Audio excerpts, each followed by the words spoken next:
de una experiencia didáctica, y al final voy a mostrar 2 obras propias nomás, pero para hacerlo muy sintético.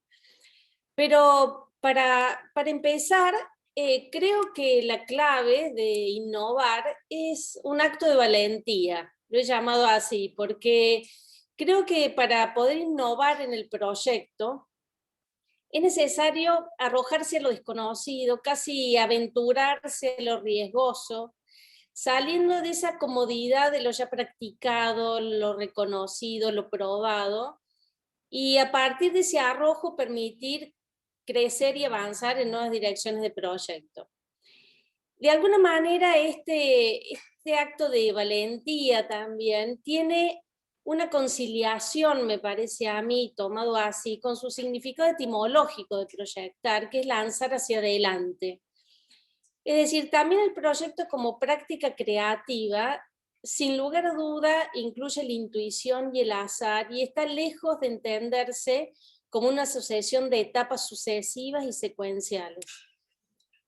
Acá les muestro esta diferencia entre un proceso de proyecto lineal, que está muy arraigado en la disciplina, tanto en la academia como en la profesión, que va desde lo general a lo particular, o de las temáticas que empiezan desde la ciudad como final a la tecnología o a la materialidad del proyecto.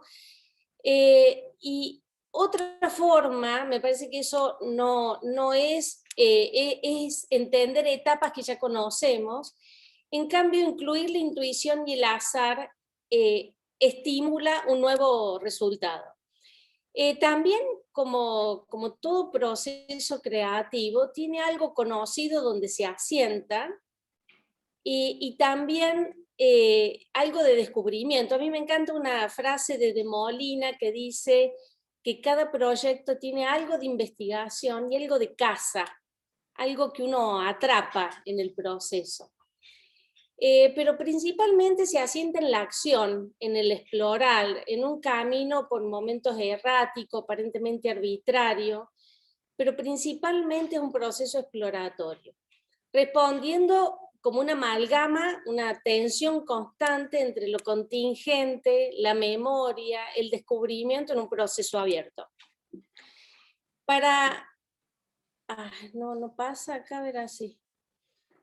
Acá lo que les muestro no es que quiero mostrar una receta de comida, ni mucho menos. La idea es justamente lo contrario al proceso proyectual, es entender como si para preparar una comida, que es lo que hacemos nosotros como ejercicio en la facultad, diseccionáramos los distintos sentidos. Es claro que no podemos percibir el plato de manera integral, sino solo combinando, por ejemplo, la vista con el tacto.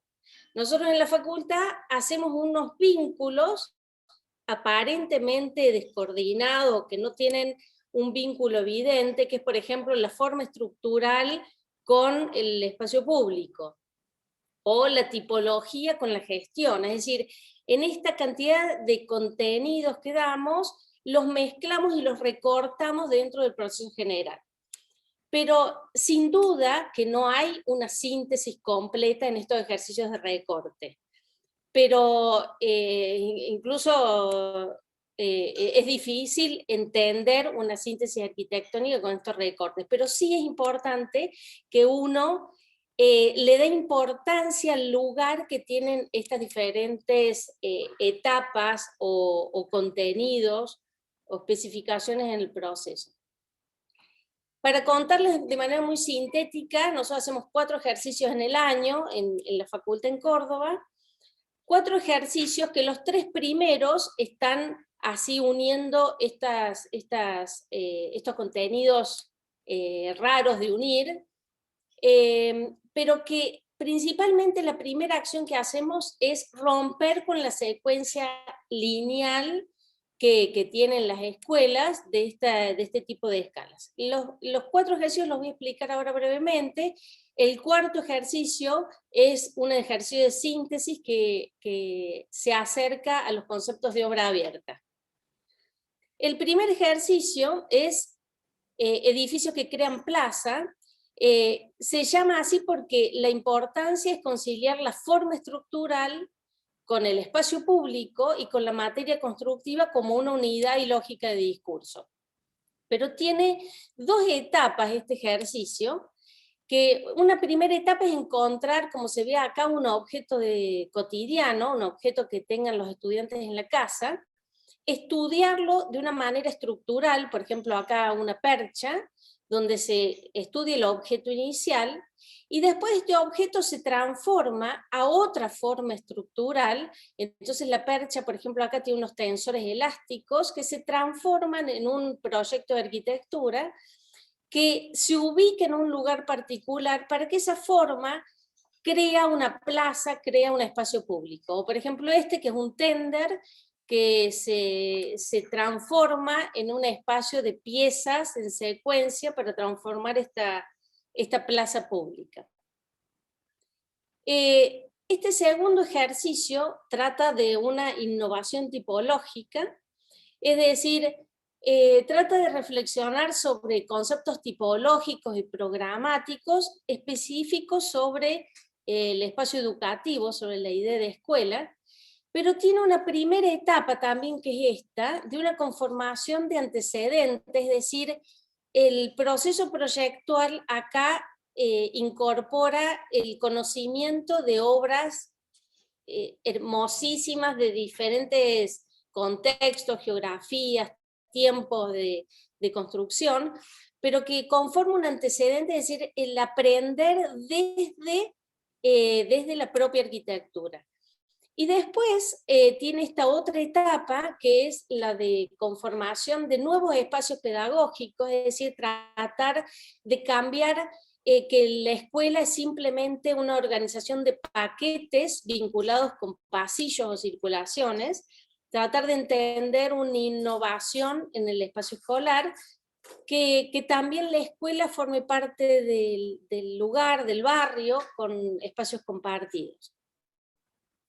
Un tercer ejercicio que hacemos se llama Entre Gulliver y Alicia, porque Gulliver en el sentido que se entiende a la ciudad como si fuera uno un gigante que proyecta, y hasta llegar a diferencias de escala. Ese es el tema propuesto, la exploración de las distintas escalas desde la ciudad a los espacios intersticiales interiores del proyecto.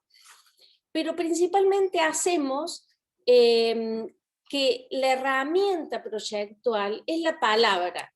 Es tanto la palabra leída como la palabra escrita. Es decir, tiene tres etapas. Esta primera etapa A, que son unas lecturas de una cantidad de textos literarios que muestran siempre una incidencia del espacio arquitectónico en la arquitectura, y una segunda etapa donde el estudiante redacta textos sin tener el proyecto, es decir, imagina el proyecto desde la palabra, escribiendo un relato coherente, pero donde describe diferentes sensaciones, donde aparece la arquitectura en su dimensión táctil, olfativa, del oído, no solamente una preponderancia visual. Después, este texto es el que se construye como proyecto. Y el cuarto ejercicio es un ejercicio de síntesis que se basa en proyectar una obra abierta, por supuesto a partir de los conceptos de Umberto Eco de obra abierta, pero es necesario aclarar a este punto que tanto la práctica profesional como la academia ha priorizado pensar la arquitectura eterna, completa, inmutable, pero contradictoriamente vivimos en un contexto donde lo estable es el cambio, donde lo estable es lo incompleto, donde las obras, por diferentes circunstancias coyunturales o no, las obras en el tiempo no se terminan con la definición inicial del autor. Entonces, plantear obras como objetos terminados y acabados es contradictorio al contexto. Por eso esta dualidad entre objeto y proceso, proceso, es decir, la esfera y el laberinto, pensar la esfera como una obra cerrada, con discurso unívoco, terminada, de objetos singulares, autónomos, como productos definitivos y acabados. En cambio, el laberinto necesita el proceso, necesita la experiencia y necesita el tiempo para que el proyecto se realice. Es decir, los conceptos fundamentales de obra abierta que se plantean acá en el proceso proyectual es entendida como una plataforma conceptual inacabada que incluye la invitación a participar a otros actores más allá del autor, y que es en realidad plantear un margen de maniobras en las obras, donde está incluido el tiempo, con márgenes abiertos, con ambigüedades, pero el proyecto, la clave de esto, es un germen de transformación, es decir, es un motor el proyecto que activa la obra en el tiempo. Para mostrar una obra muy sintética de un estudiante, esta es el proyecto basado en obra abierta, donde se ven esta transferencia de los 3 ejercicios anteriores, porque este proyecto también es en forma estructural, también conforma una plaza pública, también habla de la materia y de la innovación tipológica, etc. Pero si lo entendemos sintéticamente, es una galería elevada, conforma una plaza semicubierta de acceso público, pero fíjense que esto está hay 4 volúmenes con formas diferentes, que podría plantear una obra que se hace en etapas, con construcciones, con materialidad diferente, con actores, con diseño diferente. Es decir, no es una obra que para entenderse tiene que proyectarse acabada y terminada, como le dice el autor. Ana, En realidad... Ana, por favor, te rogaré, mira, es que llevamos 12 minutos, te rogaría ir finalizando la intervención. Vale. Gracias. Exacto. Bárbaro. Esta propuesta termina en un detalle construido uno en uno, que es en realidad construir con los propios alumnos la materialidad. Y esta es la última imagen que muestro, que son 2 obras propias, que en realidad voy a contarlas sintéticamente, pero es partir de un módulo que permite repetirse y vincularse de diferente manera, conformando diferentes espacios públicos, o esta obra que en realidad parte de un subsuelo, de una obra existente y que se continúa en el exterior, es decir, la decisión del autor no es importante, sino que parte de una preexistencia. Es decir, la obra abierta contempla el tiempo, el deseo de actuar, y tiene más con el derivar, mutar, incubar, que en cerrar etapas. Esa es cuestionando también el lugar del usuario como destinatario pasivo, y principalmente la obra abierta es plantear al autor como un estratega de la obra desde el inicio. Para hacerlo sintético y cerrar, termino acá. Muy bien, pues muchas gracias, Ana. A continuación, técnicas analítico-propositivas en la enseñanza del proyecto arquitectónico. Francisco, cuando quieras. Hay que activar el audio. Estoy en silencio, Aquí. sí. Muchísimas gracias, Daniel. Gracias a la organización y, bueno, saludo a todos. Ahí lo veo a Sergio Oster. Gracias. ¿Cómo andás, Sergio? Lo cito un poco porque Sergio fue profesor mío en la maestría. Voy a hablar de la maestría. Cuando se inició la maestría y estaba Sergio. Bien, voy a compartir pantalla. A ver, ustedes me dirán, tengo 2 maneras de compartir. Voy a pasar al modo visualización de presentación. Me dirán si están viendo la pantalla completa o... Sí, todo correcto. Sí, está viendo la presentación, sí. ¿No? Perfecto. Bien. Esta presentación, quiero decirles que atraviesa, bueno, las líneas del Congreso y es producto de una reflexión sobre los sistemas de proyectación y sus procedimientos a partir de modelos no apriorísticos. La investigación revisa y recopila la experiencia de una aproximación metodológica y sus técnicas operativas, desarrollada en la enseñanza del proyecto, en la maestría en proyecto arquitectónico de FADU-UBA, y también en el taller integral de arquitectura 1 y 2, del primer año de grado de la Universidad de Palermo, junto a Andrea Lanciani, y comenzada hace ya muchos años junto a Pablo Vela.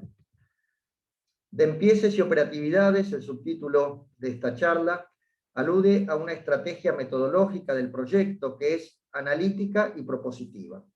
El despiece es una acción analítica que es cognoscitiva y operativa, en la que se fundamenta esta dinámica proyectual que aborda desde una praxis la intervención sobre referentes arquitectónicos y a partir de la producción de hipótesis proyectuales. Las piezas, que son las resultantes del despiece, son el emergente de una selección atenta a las singularidades materiales, inscritas en la determinación formal de una obra de arquitectura, y tienen como finalidad constituirse en material de proyecto.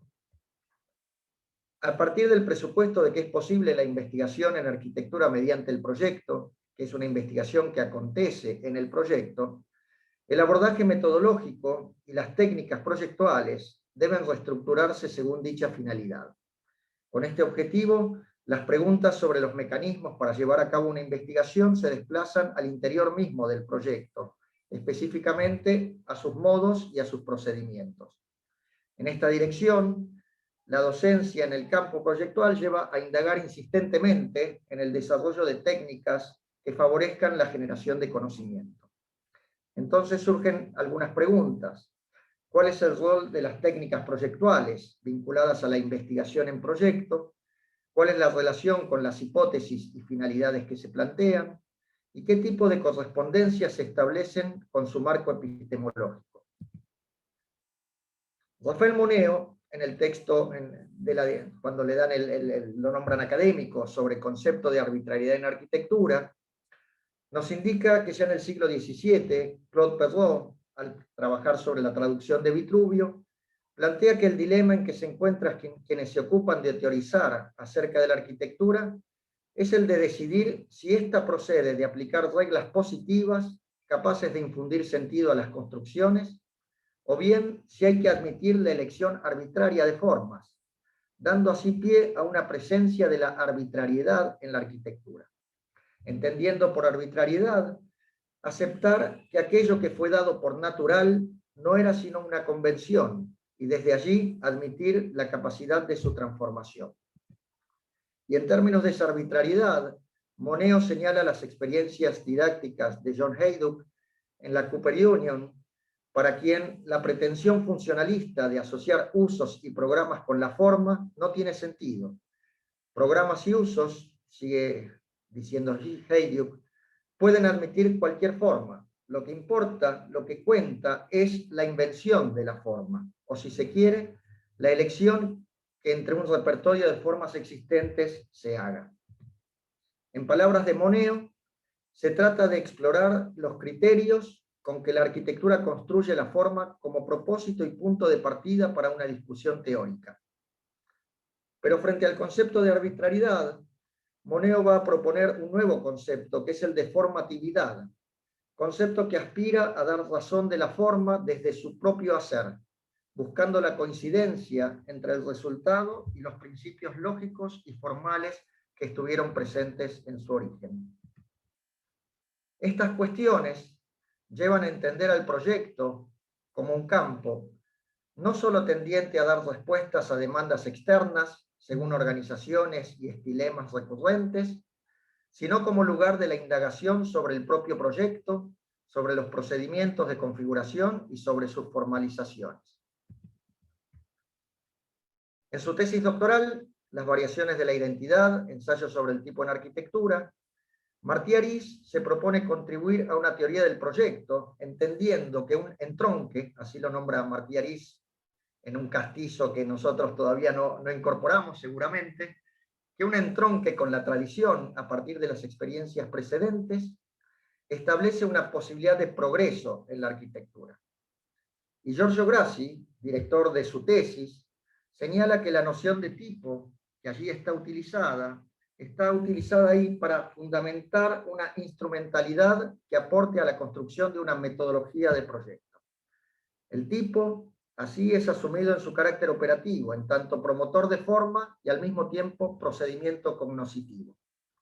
Desde esta posición, Martí Arís construye una epistemología del proyecto, donde el saber se inscribe, está inscripto en las obras. El saber, dicho saber, que también lo nombra en el texto de la Cimbra y el Arco, está en las obras para rescatarlo y hacerlo operativo. Y para ello es preciso excavar en la obra, manipularla y desmontarla a fin de averiguar cómo está hecha, nos dice Martí Arís. Entendemos nosotros que al desmontar la capacidad sintética de la obra, se produce en el trabajo analítico un simulacro del objeto, una descomposición y recomposición, a partir de la cual emerge un conocimiento que surge de un trabajo de inteligibilidad. Un conocimiento que será doble, un estudio en detalle productor de recursos proyectuales y técnicos para el alumno, y un conocimiento en tanto el proyecto en su propio hacer transfigura el saber original, devolviendo al corpus disciplinar un inédito registro formal de análisis y proyecto. Quiero decirles que las imágenes que estamos viendo es un trabajo de despiece realizado por alumnos del primer año de grado de la Facultad de Arquitectura de la Universidad de Palermo. En el mismo sentido, Giorgio Grassi, en cuestiones de proyecto, al abordar la relación entre forma y técnica, y lo hago rápido, dice que nosotros aprendemos de los ejemplos, y los ejemplos, ya se ha dicho, nos enseñan el cómo del proyecto, las modalidades, los movimientos, incluso los artificios, el elemento técnico del proyecto. Y cuando nos disponemos a hacer un proyecto, lo hacemos del mismo modo, solo que nuestro cómo nos lo construimos haciendo. Desde este lugar, la metodología que se presenta se sitúa en un campo donde la indagación en los procedimientos se entrecruza con la tradición disciplinar, inscripta en el cuerpo de obras desde sus determinaciones formales, espaciales y materiales, es decir, organizativas, fenomenológicas y tectónicas, incorporando operativamente las nociones de referente y de material de proyecto. Intentamos ser muy cuidadosos también con el término de referente. Su extensa utilización disemina y confunde sus connotaciones. Para nosotros, usar el término referente implica que es un material que se dispone sobre una mesa de trabajo para ser abierto a fin de obtener conocimiento sobre la determinación de la forma en arquitectura, su organización geométrica y material, sus técnicas, y que tiene como finalidad construir material de proyecto en función de un procedimiento configurador de nueva forma. Bajo esta perspectiva, el análisis formal de obras de arquitectura no toma los casos de estudio como modelo ejemplar ni opera como camino de una práctica a imitar, sino que promueve la disección analítica, por un lado, en cuanto está dirigida al conocimiento de la materia misma del proyecto, y por otro, el uso proyectual de la obra al relocalizarla mediante su apertura a un nivel de disponibilidad en un nuevo estado de material de proyecto. Sobre el término referente, Martí Arís señala en las variaciones de la identidad cuando dice que nos parece imposible producir un aumento de conocimiento en la disciplina arquitectónica sin hacer intervenir en el proceso reflexivo a las obras concretas de arquitectura a modo de referentes. Referente y proyecto se entrelazan en el modo en que la obra de arquitectura es retomada en una operación proyectual, situándola en un nuevo devenir, en el sentido en que Adorno define material como todo aquello a lo que se le da forma y se presenta para ser transformado por procedimientos y finalidades. Así podemos entender el proceso de proyecto asociado a tres momentos. Un primer momento de análisis crítico, que consiste en el desmantelamiento de la forma arquitectónica como procedimiento de producción de conocimiento, que es el que llamamos el despiece. Un momento de crítica operativa, donde la determinación de la forma arquitectónica se pone en marcha a partir del estudio de las relaciones del material desmantelado, y una tercera etapa, el proyecto en sí, donde aparece una relación de semejanza entre los procedimientos analíticos de desmantelamiento y los procedimientos propositivos de determinación formal material espacial. Esta aproximación desde el referente, donde las obras son atravesadas por una crítica que se interesa por el cómo, requiere emplear técnicas proyectuales que al desmantelar las totalidades habilitan nuevos estados de disponibilidad de organizaciones emergentes, que ya no son leídas como partes de una obra, sino como potenciales configuradores de nuevas relaciones de orden configurador. Y acordar también con el modelo propuesto por Martí Arís de los pasajes que se dan entre el mundo de las obras y el mundo del corpus, como trasvasamientos bidireccionales, analíticos y proyectuales. El análisis, la visión crítica y la propositiva, como dice Martí Arís, son partes enlazadas de un único proceso de conocimiento. En estas técnicas analítico-propositivas, las aproximaciones desde lo singular, al hacer foco en el cómo de la obra, en los términos en que lo planteaba Giorgio Grassi, visibilizan sus lógicas constructivas, sus técnicas y su materialización.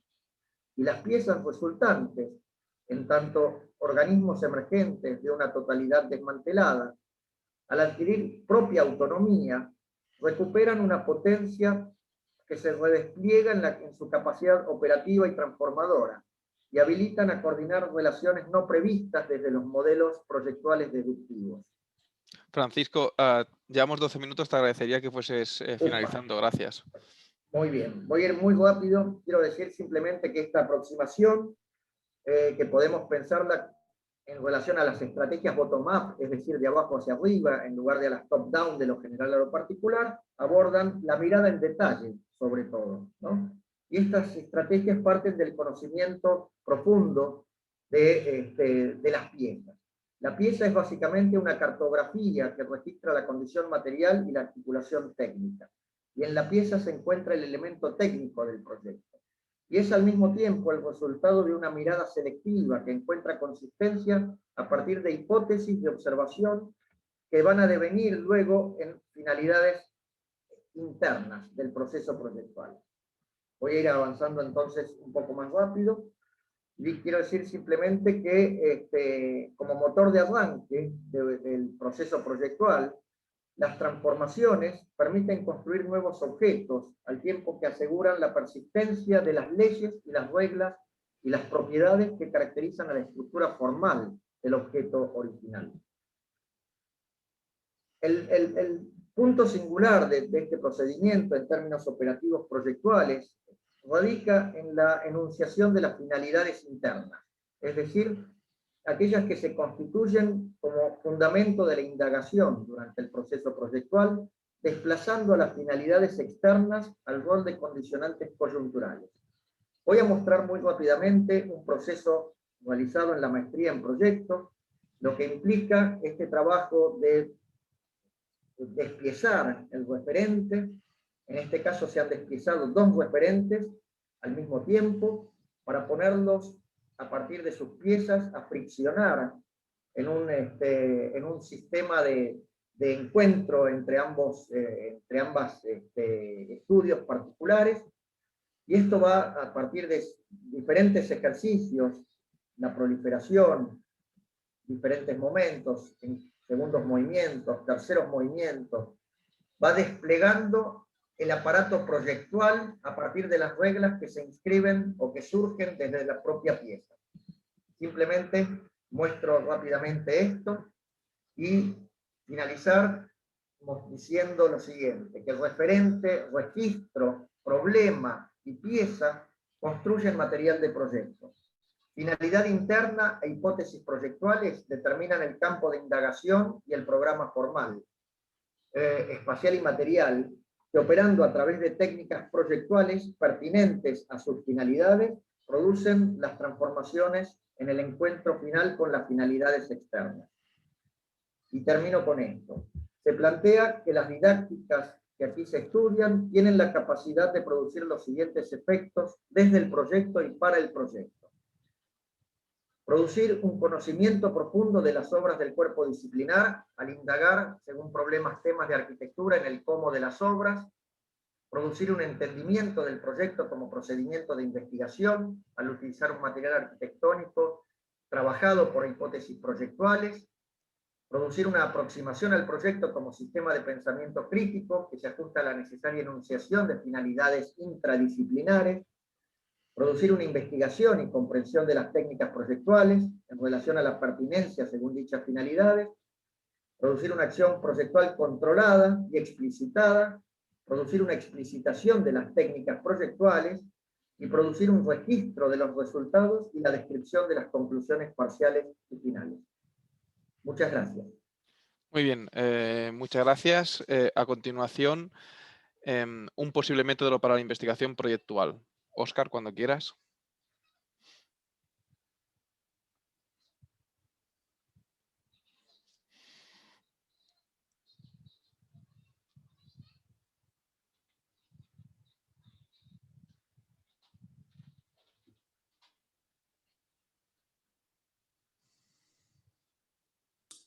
Ahora sí, disculpas.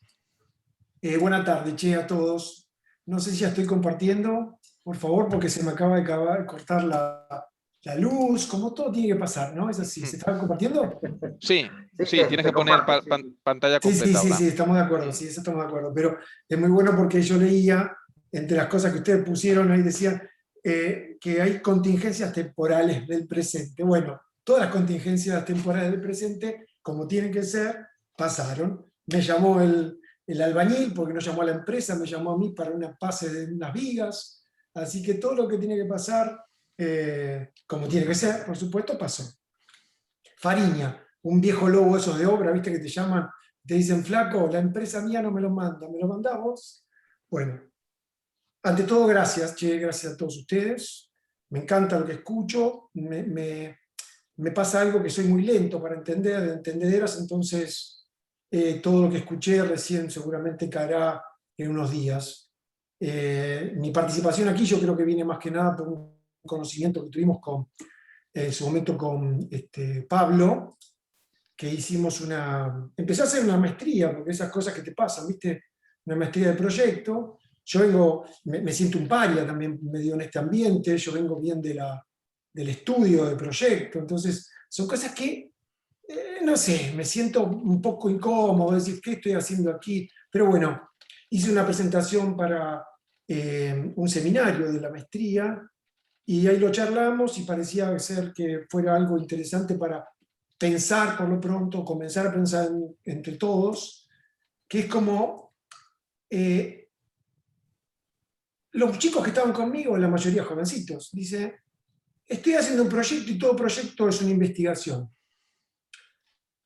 Y por lo pronto me preocupó. Sentí como una necesidad mínimamente de pensarlo, porque yo veía los trabajos que venían haciendo los chicos, yo soy docente además, ¿no? Entonces reconocía como que eran trabajos casi de grado, no había una profundidad y finalmente había mucho de lo que se escuchó hoy, búsqueda de innovación, nuevas tecnologías, que son todas cosas interesantísimas y ahí me caben, las escucho con ganas, pero parecía en todo momento que faltaba algo de esta la pata científica. Yo le puse ahí escalera de la ciencia porque inventé algo, porque me gusta mucho la imagen de la escalera de Wittgenstein. Entonces, le puse la escalera de la ciencia porque entendía que tenés que verlo de otro punto. Flaco, no es un proyecto como vos haces todos los días, una investigación debe tener algo que además de innovar y generar conocimientos disciplinares, como ustedes también ponían, o pequeños sistemas, espacio amplio, algo tenemos que hacer, flaco, tenés que cambiar en algo. Entonces entendía como una posibilidad de eso, ir a buscar a la ciencia algún aporte, por supuesto epistemológico, ¿no? Lo que estamos hablando es eso.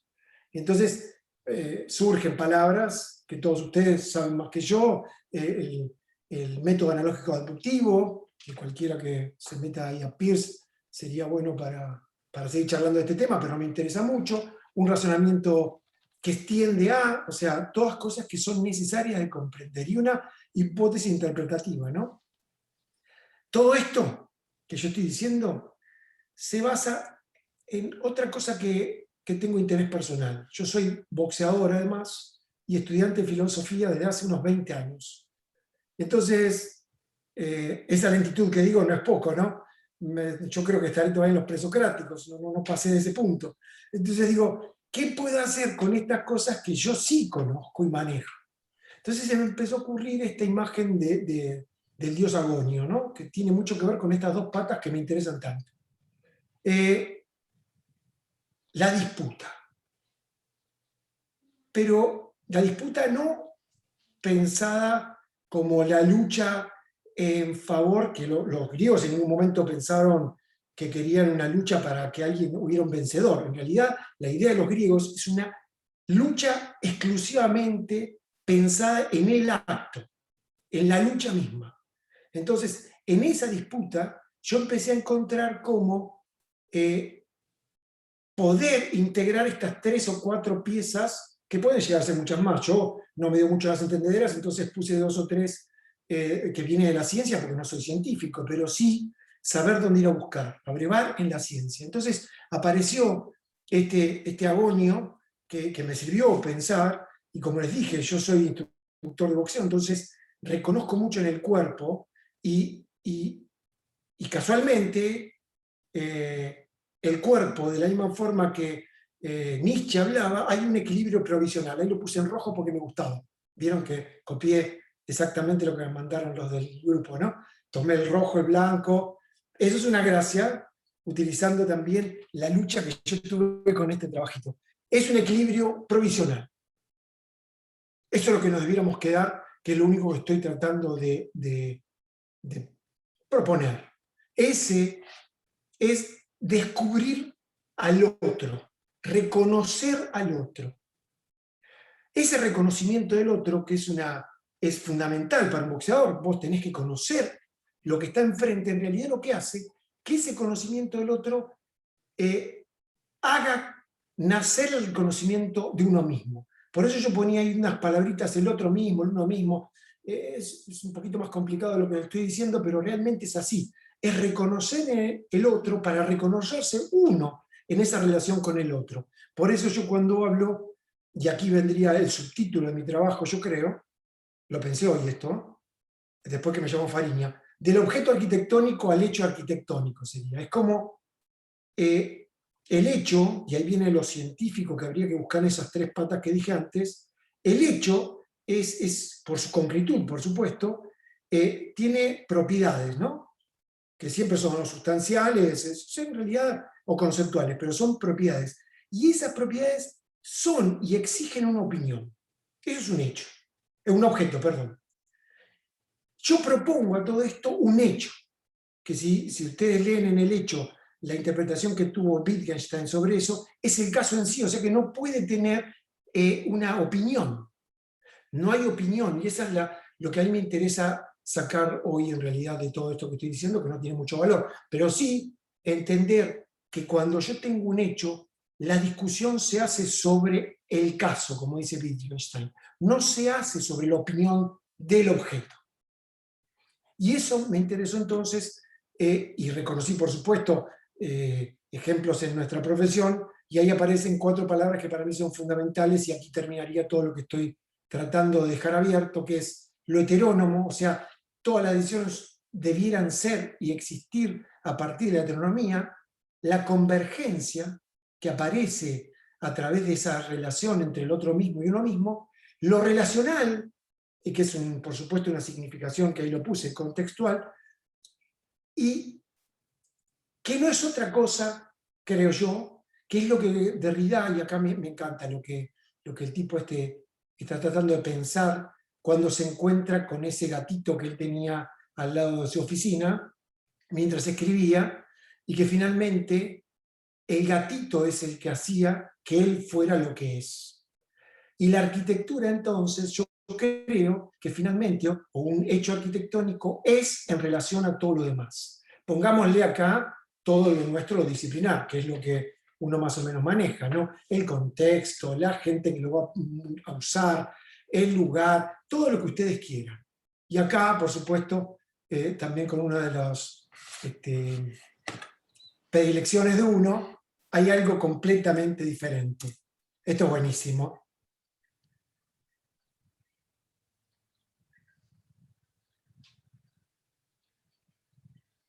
Lo reconozco. Eso es. Que eso es lo que creo que tiene que tener cualquiera de estas propuestas de investigación. Tiene que haber una disputa real entre las partes para conseguir en eso un hecho arquitectónico. El hecho arquitectónico es lo que vale en todo esto. Es conseguir a través de la disputa un valor que mensurable. Todo este chiste, lo que quiero decir hasta aquí, es mensurable. Él ha ganado y ha perdido a la vez. Es mensurable. Bueno, perdón chicos, les agradezco. Muy bien, muchas gracias. Pues, Aquí ya te sacamos, ¿eh? pues comenzamos ahora la última de las intervenciones de este bloque y después procederemos a los comentarios y a las luchas internas también sobre el RIN, que será esta mesa de debate. Arquitectos sobre el archivo, proyecto sobre proyecto. Pablo, cuando quieras. Bien. Muy bien. ¿Se ve ahí la presentación? Perfecto. Bueno, gracias. Después de todo lo que he visto, lo mío es peso mosca, no hay competencia con todo lo que pasó adelante mío.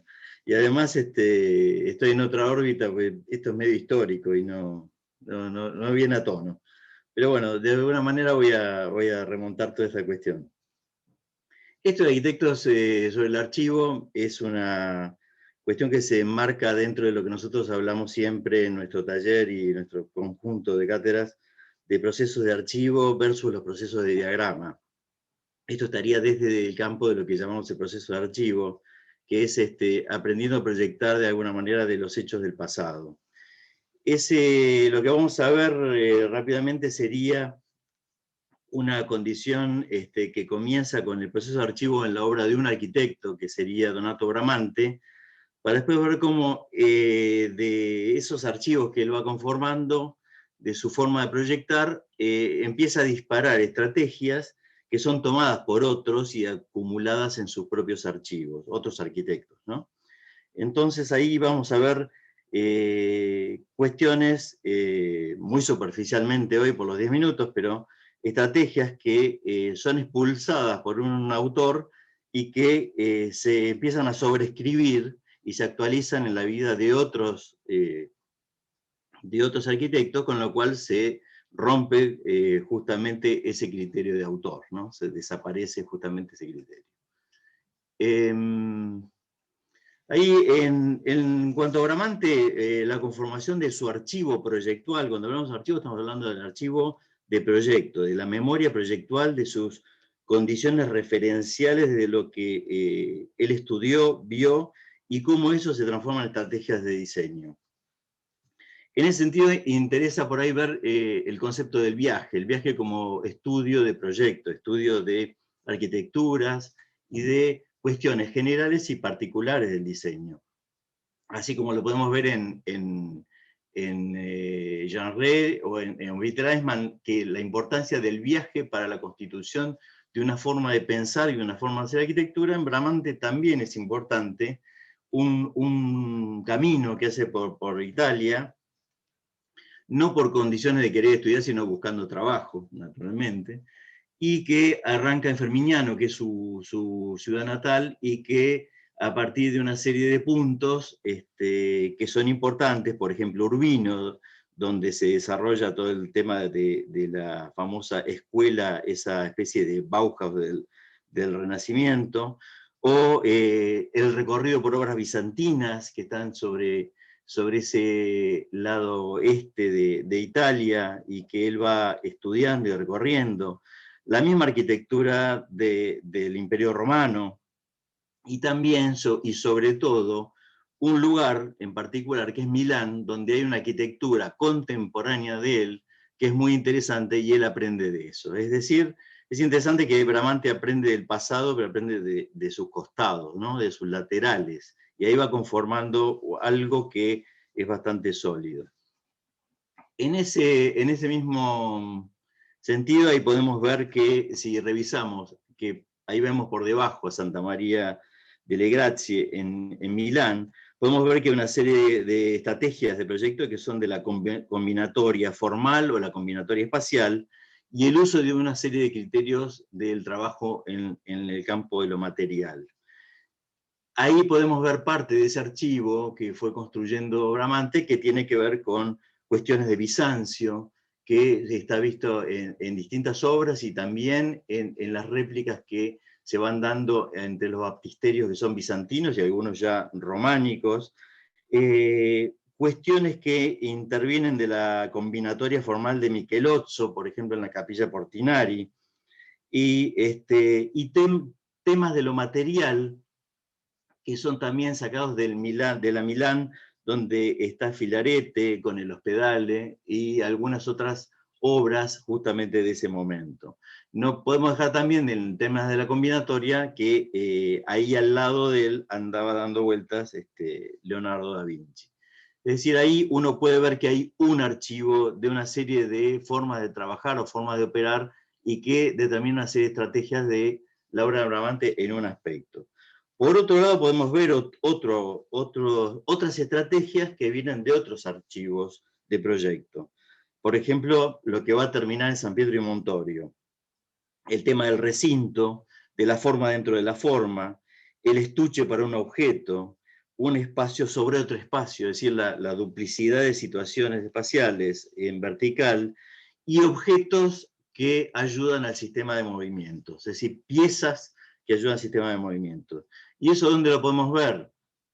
Y vamos para la parte superior de la imagen, y ahí están las termas romanas, la idea del objeto como el objeto circular, por ejemplo, de la tabla de Urbino, o en San Stefano Rotondo, o los estudios de los tempietos que hace San Galo, o los estudios y las reconstrucciones de templos antiguos que hace Francesco di Giorgio Martini.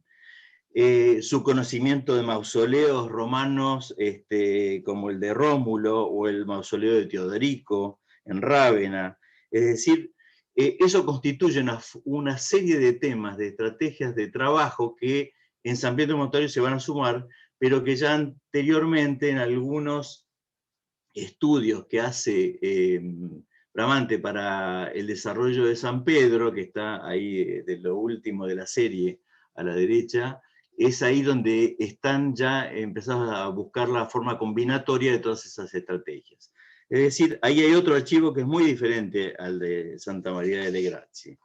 Y después podemos pasar a otro, que es el que yo tomo como el que voy a mostrar acá, donde se disparan otras cuestiones, que es el archivo que construye él a través de lo que podríamos llamar el estabilizador urbano, ¿no?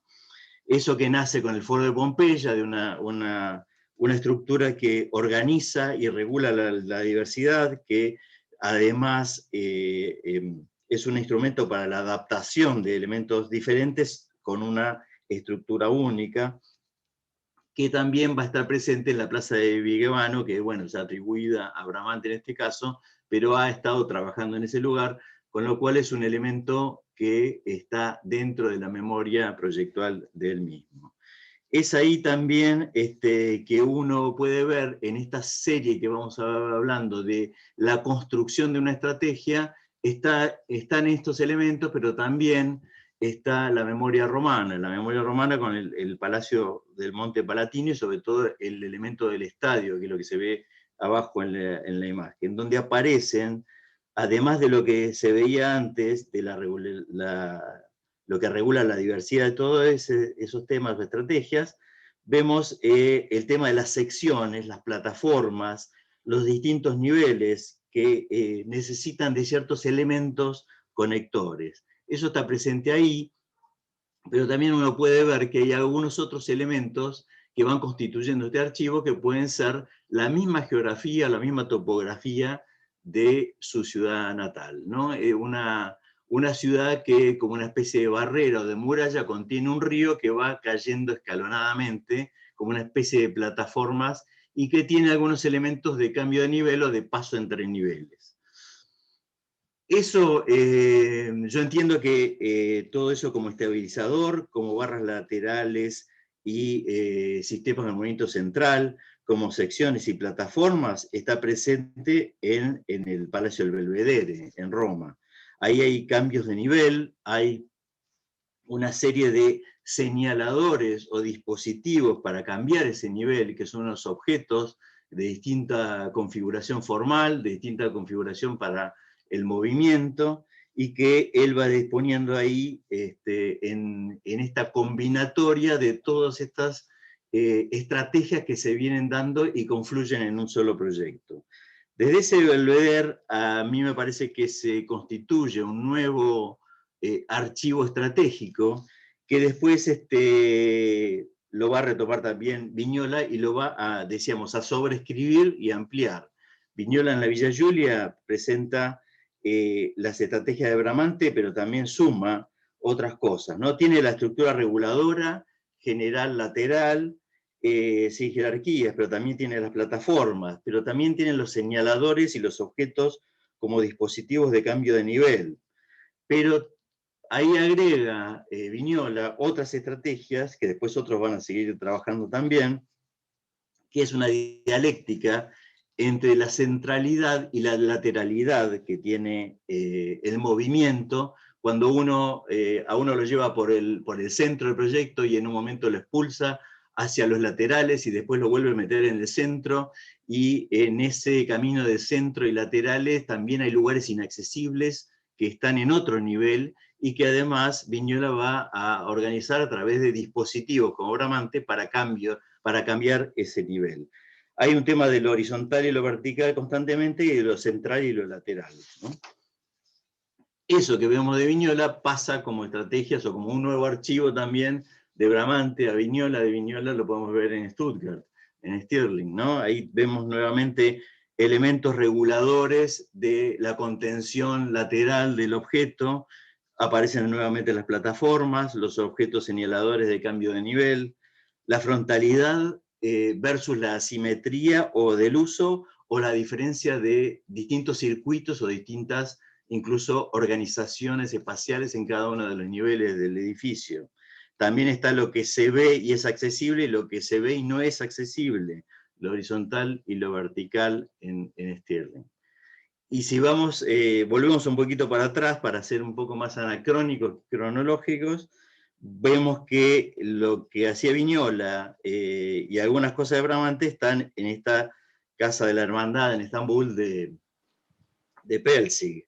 Ahí otra vez, elementos laterales reguladores, plataformas, dispositivos de cambio de nivel, alternancias entre los movimientos centrales y laterales, y también lo que es accesible y se ve y se disfruta, y lo que es inaccesible pero se ve y también se tiene en consideración como otra parte del proyecto.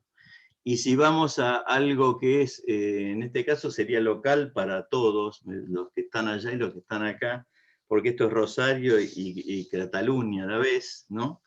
El Parque de España de Bohigas, nuevamente es un poco el tema de estas estrategias. Y como Vignola, Bohigas retoma una serie de cuestiones que pueden estar en la Roma de Bramante, puede estar en Vignola, puede estar en Pelzig, y en alguna otra cosa que anda por ahí arriba, pero también Pablo, te agradecería que fuésemos acabando, llevamos 13 minutos, gracias. Estoy terminando, sí. Estoy terminando. Bueno, me distraje. Estaba hablando de que Bohigas agrega el espacio urbano, el paisaje, la simulación de una barra lateral, de esas laterales que tenían los demás. Él simula una, porque realmente no existe, pues es un problema topográfico. El espacio urbano y el paisaje son esos que tienen que ver con el posicionamiento del objeto, que en otros ejemplos no estaba, y también la transversalidad del uso que plantea Bohigas a través de esos conductos existentes en el paisaje. Entonces, esas estrategias del archivo me parece que son interesantes porque uno puede ir desde el Foro, de Pompeya al Belvedere, a Vigevano, a la Villa Giulia, a Stuttgart, a Estambul, a la Piazza España, con varios autores, con la renovación y actualización de estrategias, es decir, trabajando los conceptos que podemos rescatar de Nietzsche acerca de la procedencia y de la emergencia en arquitectura. Eso es todo. Gracias. Muy bien, pues muchas gracias. Tratar de dejar de compartir, que no sé cómo puedo. Acá está. Muy bien, pues creo, Pablo, que en el fondo sí que ha habido bastante continuidad, ¿no? Yo creo que los asuntos al final sobre la capacidad de la propia arquitectura de ser un motor de proyecto también es un asunto que has tratado, ¿no?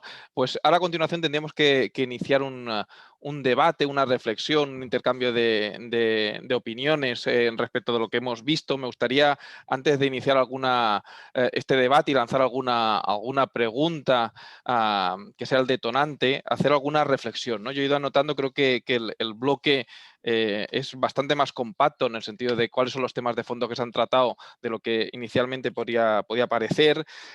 Creo que en el fondo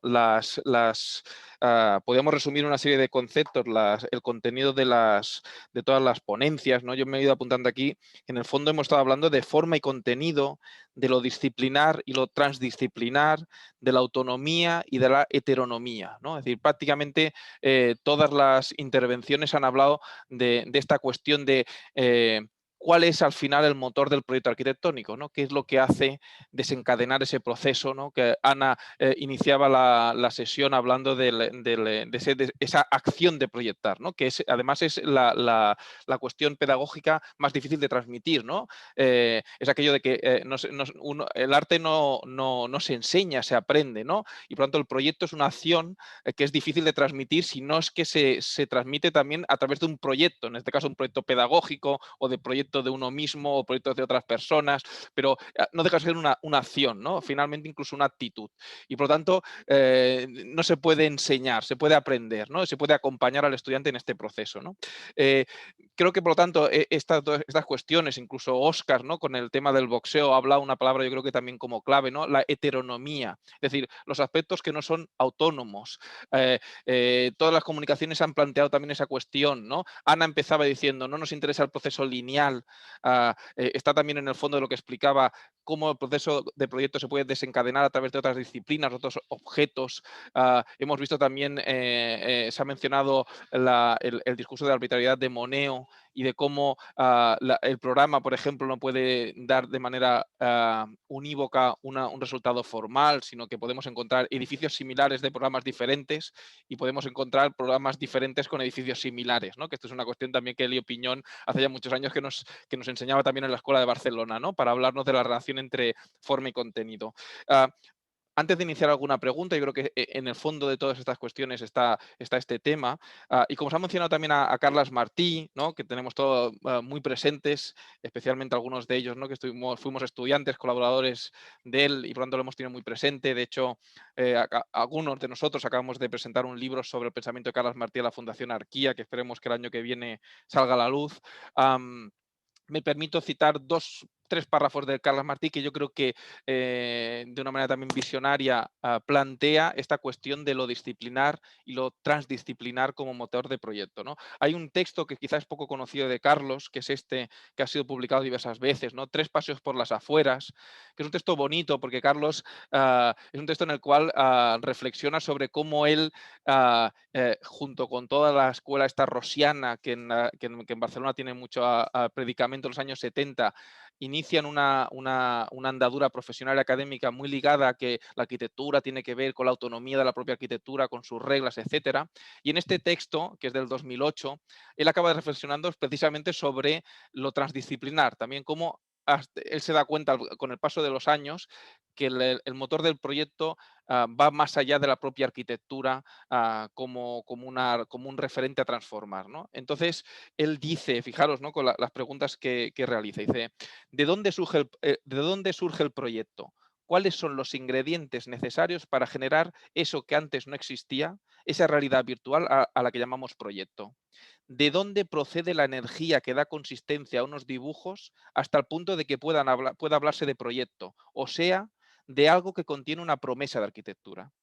Y dice, estas eran las preguntas que entonces, en los años 70, cuando empieza su carrera, estas eran las preguntas que entonces nos hacíamos y que seguimos haciéndonos.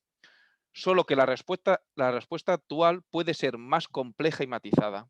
Creo que el impulso para concebir un proyecto procede de la propia arquitectura vista como un flujo continuo que va formando un depósito de ideas y recursos que están a nuestra disposición. Por un lado, esto también lo hemos visto en la última de las intervenciones, ¿no? La arquitectura casi como una cimbra, ¿no? Como una promesa de otras arquitecturas diferentes, pero continúa y matiza. Pero el proyecto procede también de otras muchas experiencias que dejan huella en nosotros y acaban por manifestarse en nuestros actos voluntarios e incluso con más fuerza de lo que sospechábamos. Y dice, por tanto, suponiendo que hemos aprendido la lección y usando las debidas cautelas, podemos volver a frecuentar los territorios interdisciplinares y recorrerlos, como se dice ahora, transversalmente, siempre que no olvidemos que nuestro objetivo último es la arquitectura y su relación con la vida, y que el lenguaje de la arquitectura es básicamente visual y sensorial. Es decir, nos acaba diciendo efectivamente la arquitectura como un motor de la arquitectura, pero las vivencias, nuestro background, todo aquello transversal que conforma otras disciplinas artísticas y científicas también es un motor para el proyecto, ¿no? Y yo creo que esa lección, ese matiz final que Carlos Martí, ¿no? que seguramente es mucho más conocido por su discurso en relación al tipo, que por esta otra deriva final en la que igual él acaba advirtiendo de que efectivamente podemos beber de muchas otras fuentes, yo creo que es importante. Y en el fondo, me permito decir que es lo que ha ido ligando todas las intervenciones, ¿no? Y además ha sido bonito porque Ana comienza precisamente intentando huir del proceso lineal y de entender que solo la arquitectura es un motor para la propia arquitectura, y así las propuestas, yo entiendo que las propuestas pedagógicas y sus propios proyectos intentan, digamos, superar eso. Y hemos acabado con una intervención en la que se nos mostraba cómo, obviamente, tradicionalmente, la propia arquitectura ha servido como una fuente para que los arquitectos a lo largo de la historia tratemos temas similares, ¿no? Entre las dos posiciones yo creo que hay un abanico que nos permite innovar, ¿no? No hay innovación sin tradición. Me permito, por lo tanto, lanzar esa cuestión y si me permites, Ana, comienzo por ti, que ha sido la primera.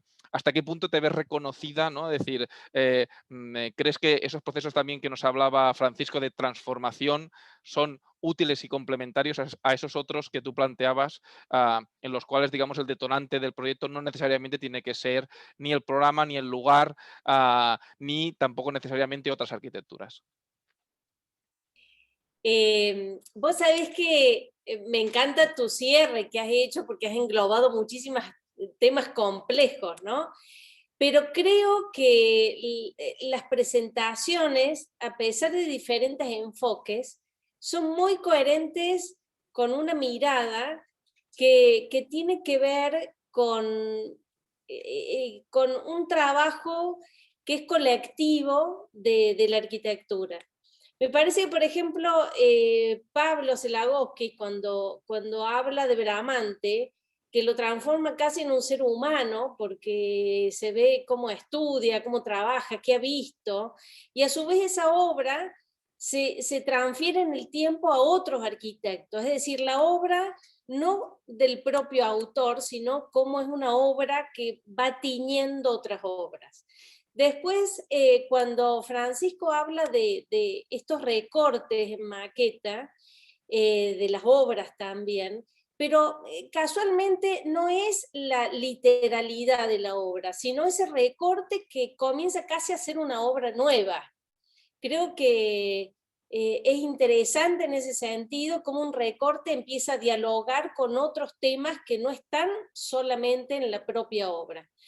Y después Oscar, que me parece fascinante la mirada, porque esto del boxeo en solitario encima, me parece que pone en crisis justamente discursos endógenos que tiene la profesión, que estamos hablando sobre nosotros mismos y nos olvidamos para quién hacemos. Me parece que también tiene que ver con lo que yo planteaba en Obra Abierta, que el proyecto empieza a ser una interpelación a otro, es decir, el proyecto como una obra activa, como una provocación a otro, a sentir, a actuar, a continuarla, etc. Me parece que en todos los trabajos hay una salirse fuera de este trabajo hermético que a veces tiene la arquitectura con sus propios lenguajes, y nos olvidamos de esta otra dimensión que tiene esta obra colectiva. Discúlpame para contestar más precisamente la pregunta sobre, creo que proyectar tiene que ver con el hacer, pero tiene que ver también con el saber, tiene que ver con el esfuerzo diario, es decir, tiene que ver con ese tiempo que vos tomás distancia del proyecto, pero por eso yo lo llamaba un acto de valentía, porque también tiene ese arrojo a no saber qué vas a descubrir, que no vas a estar reconocido porque ya esas pautas ya fueron conocidas, es decir, es esa cosa de arrojo a lo que no manejas. Eso me parece que tiene esencia el proyecto. Muy bien, gracias. Francisco, Pablo, Óscar.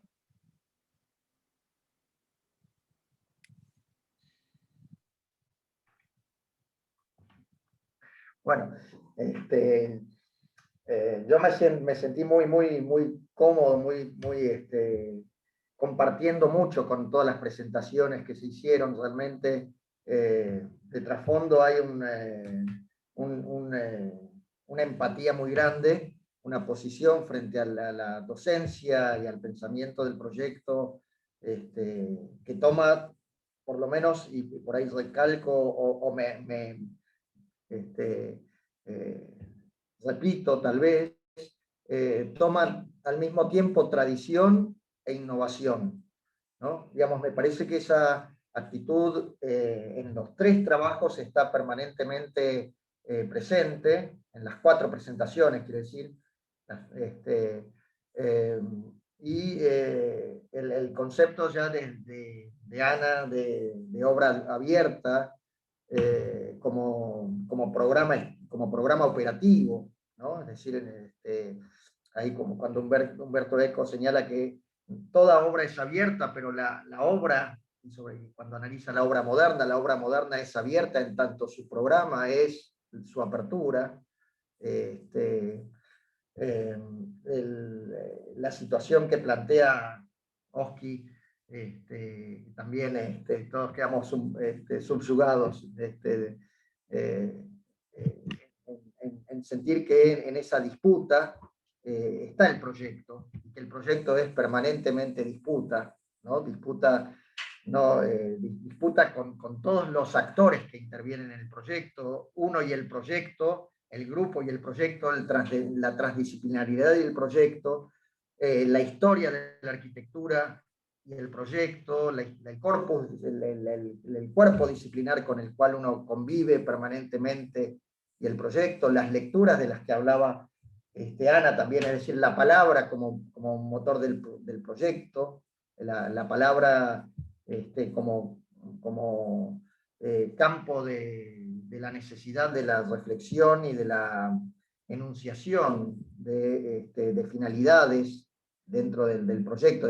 Yo lo llamo finalidades internas, siguiendo a Adorno y también a otros, en el sentido de que esa necesidad de primero también enfrentarse a su propia, a mirarse hacia adentro, a mirar hacia adentro del proyecto y de las propias inquietudes que uno trae en relación al proyecto y a lo que lo que el proyecto presenta.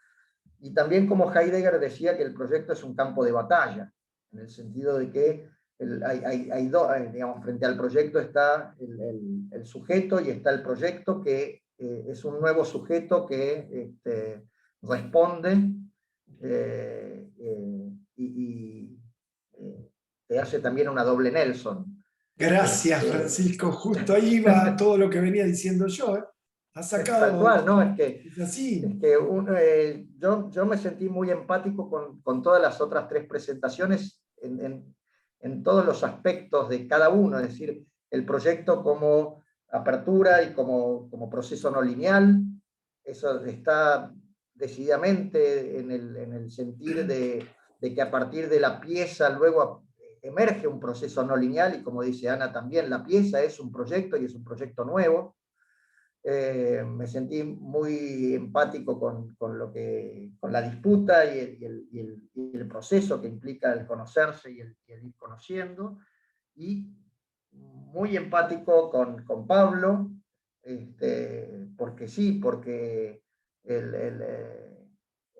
ese momento en que aparece Stuttgart diciéndonos como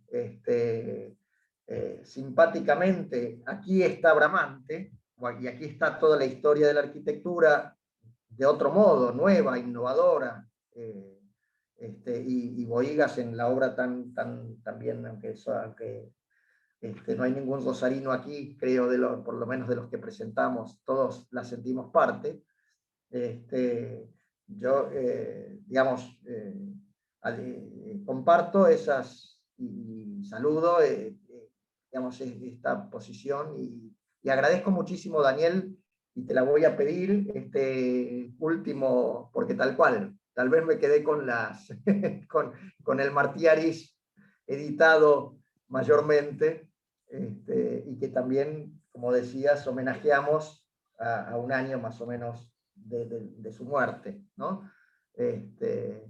Creo que la mesa, digamos, dejo a los otros, porque yo estoy muy contento digamos, me llevo mucho también de esta mesa. Ahí me das pie justo, disculpa Daniel. Muy bien. Que justo cuando hablaste de la disputa de Heidegger, todo lo que hablé, absolutamente todo lo que traté de decir, tiene que ver con esa mirada y lo a la mano que utiliza como frase fundamental, ¿no? Del ser ahí. Lo a la mano, que finalmente es lo que uno hace.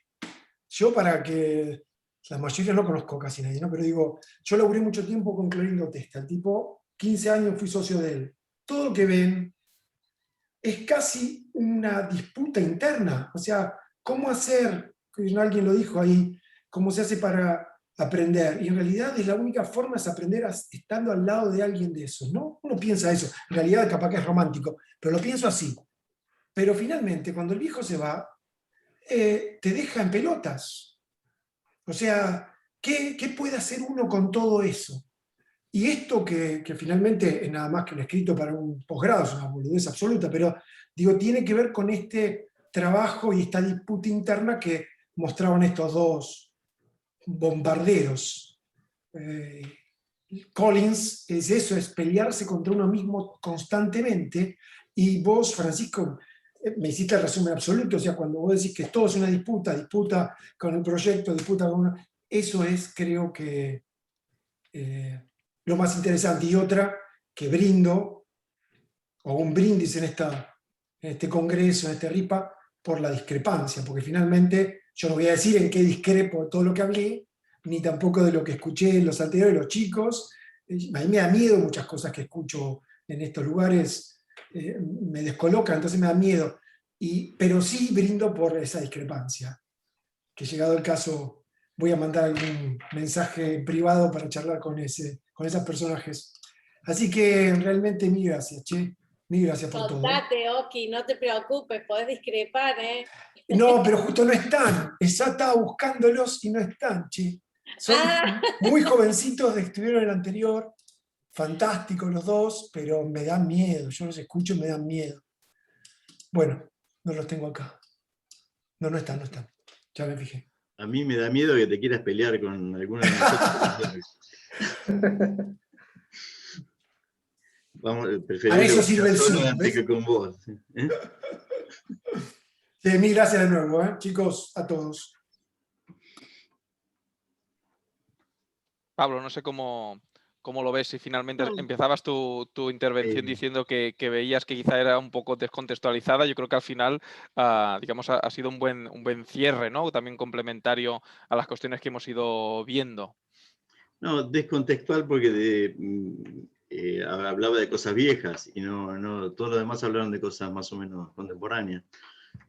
Luego terminé con algo más contemporáneo, pero es distinto de cómo piensa Oski. A mí me gustaron mucho las exposiciones y me da miedo, sí, como a él, coincidir con todos. Eso es lo que no me enojó nadie, no me hizo enojar nadie. Entonces, eso me parece que hay algún problema, ¿no? Nada me pareció ridículo o mal pensado. Es como que vamos todos al mismo lugar, o en el mismo sentido, en el mismo camino, pero sin embargo, por lo menos en nuestra facultad, todo va para otro lado. No va para ese lado, va para otro. Va para un lado conservador, ¿no? Para el lado de siempre, para el lado de... Si se habló de despiece, de no despiezar. Si se habló de referente, en el mal sentido, ¿no? El que señaló Francisco, que dijo, ojo con el mal sentido del referente, bueno, se va en ese sentido. Si hablamos de cómo debe ser una obra, la obra es cerrada, no es abierta, ¿no? Y si hablamos de la historia, son dinosaurios congelados que no pueden ser estudiados como estrategias de diseño, no pueden ser actualizados. Tienen que ser grandes monumentos, ¿no? La historia monumental, como decía Nietzsche. Me parece que, no sé, me veo entre dos cosas, la rigidez de la enseñanza que va para el lado conservador y todo este grupo de gente que quiere hacer otra cosa, pero parece que no podemos cambiar, ¿no? Que empujamos, pero que no podemos voltear para el otro lado de las cosas, ¿no? De alguna manera, y juntando otra más, estamos peleando solos y nos peleamos con nosotros mismos, a pesar de que estamos siempre viendo, por lo menos en el caso nuestro, hemos trabajado mucho sobre eso que decía Oski de conocer al otro. Perdimos mucho tiempo estudiando cómo no hay que hacer las cosas, para tratar de entender cómo poder enseñar de otra manera, ¿no? Cómo poder entender la arquitectura de otra manera. Y eso es un desgaste que hace que uno no produzca la innovación libremente, sino que esté siempre mirando para atrás de cómo lo conservador en la arquitectura se nos viene acercando, ¿no?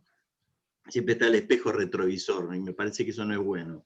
Pero trabajamos con eso, ¿no? Porque, todos fuimos diciendo un poco, quizás Ana no tanto, pero hablando un poco, mirando hacia atrás de cómo se hacían o cómo se hacen o cómo tratar de innovar en ese sentido. Eso me parecía que era un poco lo que me interesaba. Me pareció que no estuvo bien lo de Ana para poner su obra para cerrar. La obra era para abrir, no para cerrar. La obra propia tiene que poner para abrir. Le agregué a último instante, una vergüenza. Yo no conocía la obra de Tucumán, realmente por lo poco que mostraste, justamente habla de esa mirada hacia atrás y ese lanzamiento hacia adelante, porque en la obra hay un sin dar nombres, pero hay una tradición muy fuerte atrás y hay una innovación sobre esa tradición que produce una obra nueva, que no es la obra que está atrás, sino una obra nueva, pero dejando aquello que está atrás, ¿no?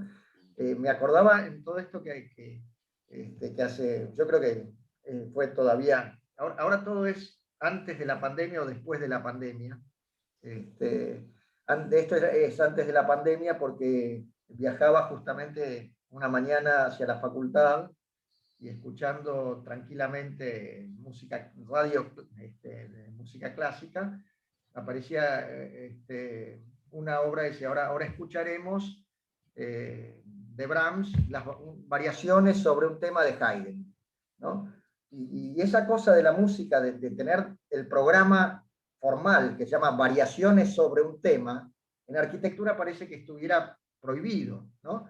y uno empezaba esa condición, esa música, era, o sea, de repente era absolutamente barroca cuando iniciaba, y entonces era el tema desplegándose de Haydn, y en Sindar, digamos, por ahí uno está manejando y perdió el momento en que el romanticismo había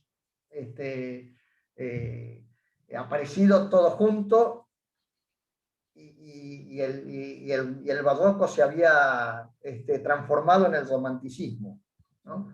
Eh, nada, y en ese momento me pareció como una maravilla de haber encontrado esto, que también lo relaciono entonces con volver a mirar a Bramante, y vos lo llamaste, Pablo, la anacronía, ¿no? Esta situación de mirar anacrónicamente, ¿no? Digamos, pensar que una disección de Bramante es tan útil como una disección de Koolhaas hoy, ¿no? Tal cual. Y bueno, nada, creo que también agradezco también a Daniel unas reflexiones que aportan mucho. Yo creo que decía Ana ahora, ¿no? El tema este de que toda acción proyectual parte también del conocimiento, ¿no? De la cultura. Y yo creo que esto es algo que todos los que estamos implicados en la docencia insistimos a los estudiantes. O sea, independientemente del método proyectual, de lo que puedas aprender eventualmente en un año con un grupo de profesores, que además está bien que incluso sea contradictorio, y el año que viene pues tendrá otra mirada, ¿no? Y entonces vas construyendo tu currículum. Yo creo que está bien, es decir, que yo creo que no hay que tener miedo a la discrepancia, ¿no? Pero siempre se tiene que basar en el conocimiento, ¿no? Yo creo que todos nos hemos encontrado en esa situación de insistir. Yo soy profesor de primero, ¿no? Coordinador de primero de proyectos, y muchas veces nos sorprende que los estudiantes no tengan ningún tipo de cultura, ni arquitectónica, pero ni cultura en general, ¿no? Y a veces les decíamos, ¿os imagináis un estudiante de música que no escuche música, por ejemplo? Que eso suele pasar. A veces le dicen a un estudiante, bueno, pero ¿qué arquitectura te interesa? No le interesa ninguna. Pero entonces le dice, bueno, pero ¿qué música escuchas? ¿No? Aparte del reggaetón, no sé qué, dime algo, alguna pieza musical, algún grupo, ¿no? Es decir, no sé, Maná, dime Maná o lo que sea. No, es decir, no tienen, ¿no? Entonces uno piensa, claro, es que realmente el problema es muchas veces esa falta de cultura, de conocimiento, ¿no? Entonces, esa cultura general que uno puede tener hace que el desencadenante del proyecto pueda ser una determinada arquitectura que nos interese, y ahí están esos mecanismos de transformación, ¿no? De ver que efectivamente al final la arquitectura trata unos ciertos temas constantes de maneras diversas, pero también está bien ver que en una película, en un libro, ¿no? Precisamente el texto que os paso, 3 pasos por las afueras, es precisamente porque Carlos Martí lo que hace es recoger 3 escritos sobre 3 situaciones no arquitectónicas, la descripción de una calle, una película, etcétera, como desencadenantes del proyecto. Lo que es importante es que los estudiantes entiendan de que no podemos transformar la poesía en arquitectura, digamos, desde un punto de vista puramente banal, pero esa es nuestra misión como docentes. Pero efectivamente, ver una película, ver la dimensión arquitectónica de un libro es un buen desencadenante. La cuestión es que tengas la cultura suficiente y el interés para hacer de eso arquitectura, ¿no? Eso yo creo que es lo que es común a todos, y efectivamente puede llegar a, digamos, a establecer mecanismos muy diferentes, ¿no? Es decir, no tiene que ver nada el utilizar la idea de transformación como un detonante de proyecto, o utilizar, digamos, otras disciplinas artísticas como un detonante. El tema es que se haga con rigurosidad, ¿no? Y que el arquitecto, los jóvenes, los futuros arquitectos tengan una conciencia social de su utilidad y sean personas cultas, ¿no? Yo creo que eso es fundamental, ¿no? Y eso yo creo que es lo que nos reunirían a todos, ¿no? Todo lo que hemos visto. No sé, ya son las 8:30, no sé si Pablo, Remes, Adrià, habría que ir cerrando. Vosotros mandáis. Sergio tiene ahí algo, tiene la mano levantada de hoy. Ay, perdonad, no lo vi.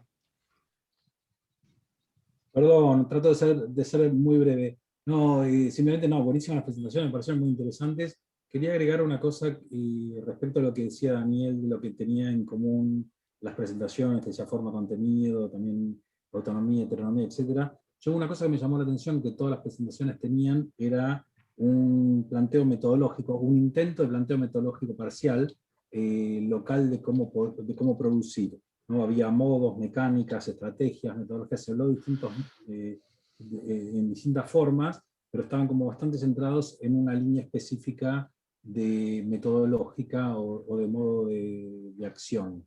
Me parece muy interesante esto, pero me parece también que si bien se hablaron, me parece que tenemos que ir más profundamente en la especificidad que implica eso, para que no sea un caso aislado y que pueda ser como un sistema de patrones, un sistema de líneas que podamos reconocer para ampliar el conocimiento. Me da la sensación que está bueno como ser como súper específicos en qué implican, porque se habló mucho, por ejemplo, de las peleas, que es una pelea constante. Yo la pregunta que hago es, estoy de acuerdo, ojo, estoy de acuerdo con todo lo que se dijo, quiero estar claro que no es que no estoy de acuerdo, sino que estoy haciendo una propuesta, en todo caso, para seguir esas peleas, esas batallas que implica el proyecto. ¿Qué tipo de batallas se tratan? ¿De qué están, de qué componentes tienen? ¿Cuáles son las relaciones? ¿Cuáles son los vínculos? ¿Qué están produciendo? ¿Y cuándo están en campos arquitectónicos y en cuánto no? Y me parece interesante eso, sobre todo por otro tema que también me parece que fue transversal a todas las presentaciones, pero digamos acá me parece que hubo un tema que también lo planteo como problemática, se planteó en otra mesa antes también, que es la no diferenciación o la mezcla, que naturalmente lo tiene el proceso de proyecto arquitectónico, pero me parece que se mezclaron mucho entre el sujeto autor subjetivo y los procesos mismos productivos. Y me parece que si bien obviamente están hipervinculados y están, ¿cómo se llama?, en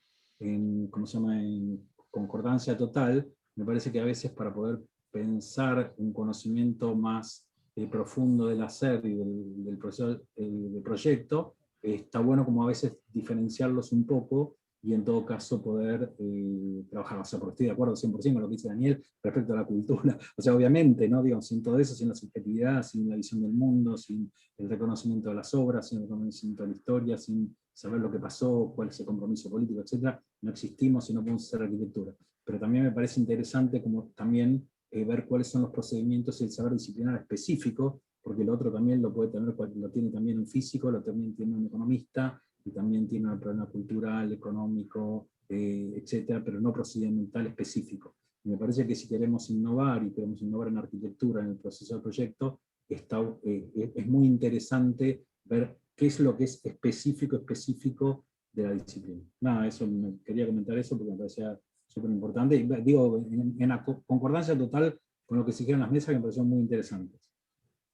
Te hago una pregunta, Sergio. ¿Te parece que es posible esto de esta objetividad que pretende en una metodología proyectual? Y sí. si puede existir una metodología proyectual.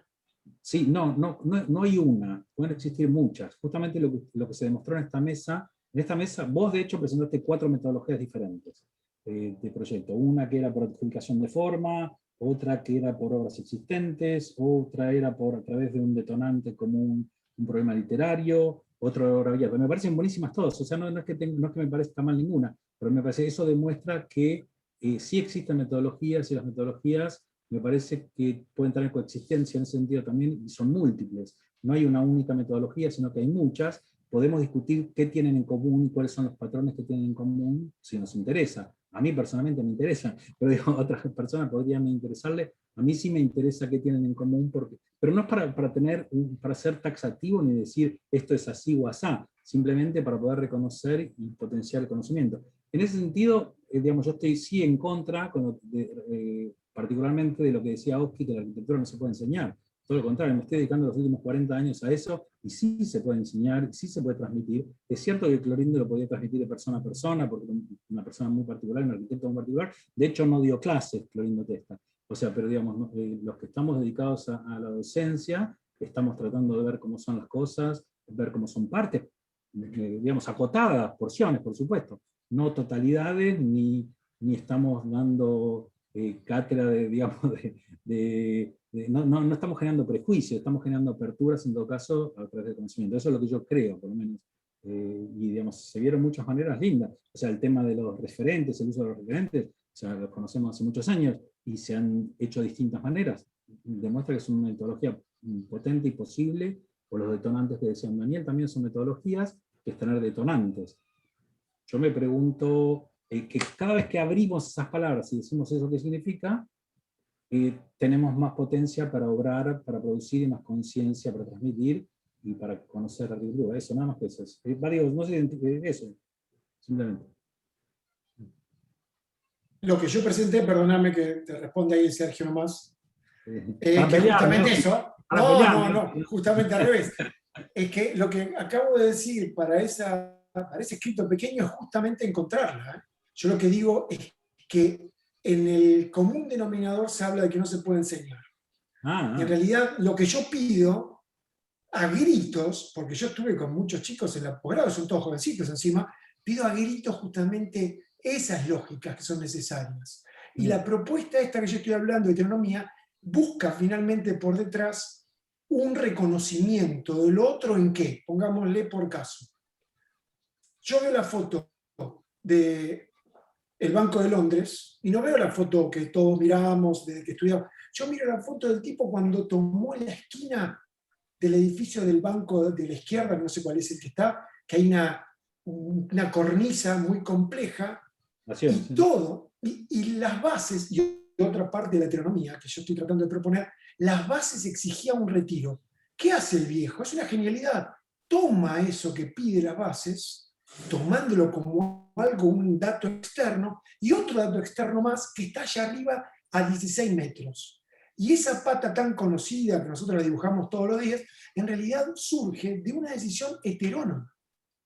Surge de la posibilidad que le dio esa pieza existente, con esa exigencia, con por supuesto una plancheta que se había robado de un tipo del estudio que esa siempre la tenemos, ¿no? Yo ya la he hecho copiar. La robó a un flaco que laburaba para él, que era un jovencito. Entonces, eso es lo que intenté hoy, aunque no me extendí porque no daba para esto, a eso. Yo creo que es necesario, Sergio, si no es así, es lo que me parece que terminamos siendo todos unos onanistas divertidos, porque eso, convengamos que eso es satisfactorio, pero es miope. Yo creo que es necesario lo que acabas de decir. Y ni hablar de lo que nos dedicamos a enseñar. Es absolutamente de acuerdo. Así que brindo. Acuerdo con vos aquí entonces. No, pero está muy bien, che. Gustó. Me servía para charlar nada más. Está claro, pero yo adhiero absolutamente. Adhiero absolutamente. Clorinda igualmente enseñó un año y en algún momento charlamos de eso, que él iba en su bicicleta y un día ganó un concurso y dejó de enseñar. Era el Banco de Londres, ¿no? Digo, el tipo dio un año clases y él no le interesaba, y esto es lo que decía, exactamente lo que vos decís. Él no podía enseñar, no tenía las herramientas. Me dice, Oski, dedícate a eso, si vos sabés hacer eso, ¿por qué no lo haces? Ese fue el día que me decidí a dar clases. Así que estoy de acuerdo, querido, es así, 100%. Hay que buscarlo. Si no lo tenemos, hay que buscarlo. Son herramientas, flaco. Si no las tenés, hay que buscarlo. Apeleate con vos. Muy bien, pues creo que podemos acabar con estas palabras finales. Yo creo que son como muy adecuadas. No sé si Adrià, Pablo, Remes, queréis dirigiros a nosotros para cerrar.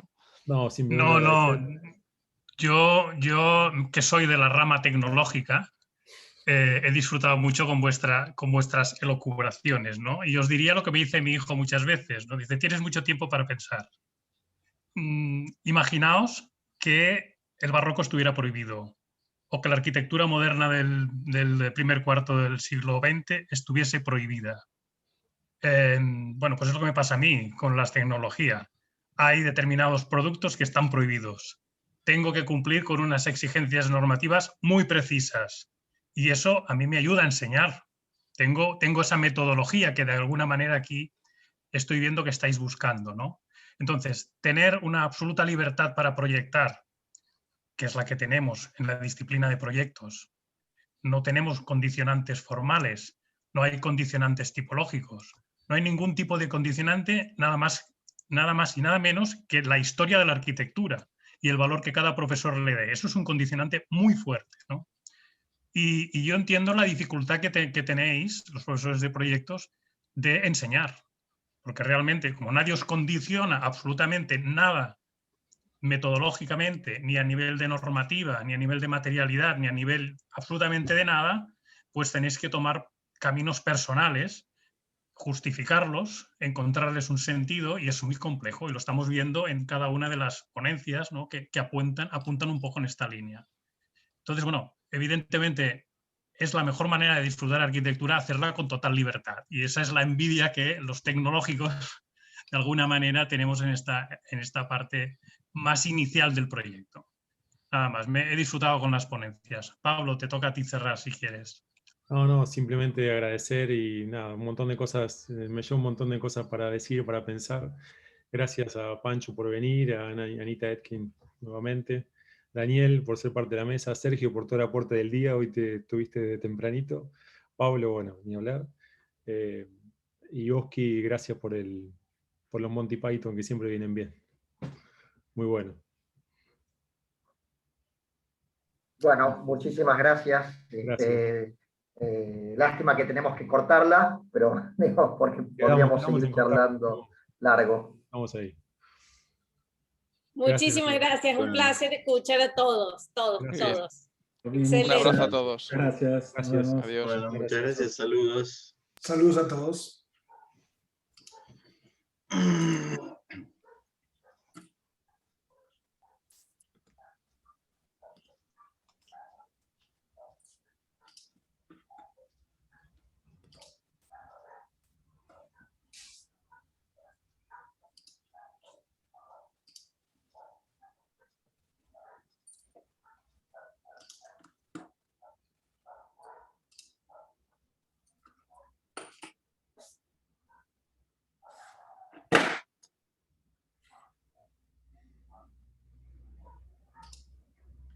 Nos vemos en clase, Pablo. Sí, voy para allá. Perdón, me quedé enganchado. No, Oski, todo bien. Ahora sí, abrazo, disculpas. Chau. Estaba dibujando los pases que dije hoy, realmente. Nos vemos, che. Chau. Chau. Totus. ¿Qué tal? ¿Cómo están? ¿Qué tal? Tanto tiempo. Sí, tuve que salir un cachito y me perdí una parte, lamentablemente. Pero bueno. No. ¿Qué tal? Agotado, Remes. Agotado, Remes. Terrible hoy, ¿no? Sí, ¿no? Estás muerto. Y se te ocurre ir a clase ahora. Sí, ahora voy para clase. No, salió todo muy bien, por suerte. Lindo. Lo que pasa es que no vino el primer moderador, así que moderé la primera mesa. Qué raro eso, ¿no? Sí, te vi que estabas ahí. Qué sé yo. Moderando. Y también vi que faltaron expositores también. ¿Cómo? ¿Qué haces? Faltaron expositores también. Sí, faltó Diego. ¿Diego? No sé qué le pasó a Diego. Pero estaba temprano, yo lo vi. Ah, ¿lo viste? Sí. No. Al principio lo vi que estaba. No sabía. Bueno, me pareció que sí, pero. No. No sé. Para que.